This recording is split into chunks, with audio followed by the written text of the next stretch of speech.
মুক্তিযুদ্ধ পরবর্তী আজকের এই পর্যন্ত নোয়াখালী বিশেষ তেমন কোনো উন্নতি আমরা লক্ষ্য করিনি। তো আমরা বৈষম্যের শিকার হচ্ছে নোয়াখালীবাসী। 1971 সাল যে এ রাষ্ট্রের জন্ম থেকে অদ্যাবধি কোথায় আপনি নোয়াখালীবাসীর অবদানকে অস্বীকার করবেন?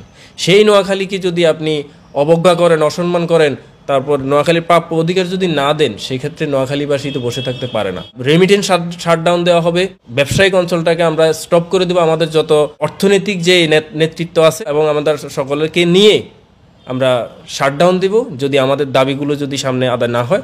ভাষাঞ্চরটাকে আলাদা করে সন্দ্বীপের অংশ করে চট্টগ্রামের সাথে সংযুক্ত করে আমাদের নোয়াখালীর ভূখণ্ড নিয়ে নেওয়ার যে অপচেষ্টা হচ্ছে, সেটাকে আমরা ঘৃণাভারে প্রত্যাখ্যান করি এবং এটার বিরুদ্ধে আমরা আমাদের বৃহত্তর নোয়াখালীবাসী সর্বদা ঐক্যবদ্ধ আছে। সামনে আমরা বৃহত্তর আন্দোলনের চিন্তাভাবনা করছি। আমাদের রেল উপদেষ্টা জনাব ফয়জুল করিম বিষয়টা নিয়ে একটা অফিসিয়াল নোটিশ আমরা দেখলাম এবং এটার অ্যাপ্রুভালও আমরা দেখলাম।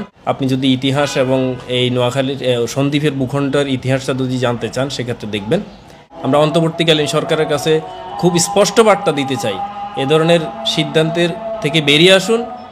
বৃহত্তর নোয়াখালীবাসীকে পাশ কাটিয়ে কোনো ধরনের কোনো হঠকারী সিদ্ধান্ত বাংলাদেশে বাস্তবায়ন হবে না ইনশাআল্লাহ। যেই সরকারই আসুক, রাজনৈতিক সরকার বা অন্তর্বর্তীকালীন সরকার, এখন যেই আছে বা সামনে যারা আসবে, আমাদের কমিউনিটি আন্দোলনের এই দাবিগুলো সবসময় থাকবে।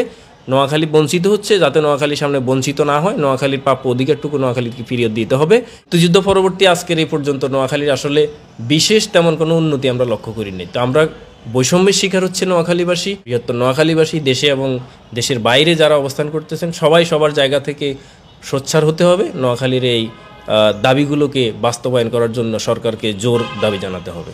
এ রাষ্ট্রের জন্ম থেকে অদ্যাবধি কোথায় আপনি নোয়াখালীবাসীর অবদানকে অস্বীকার করবেন?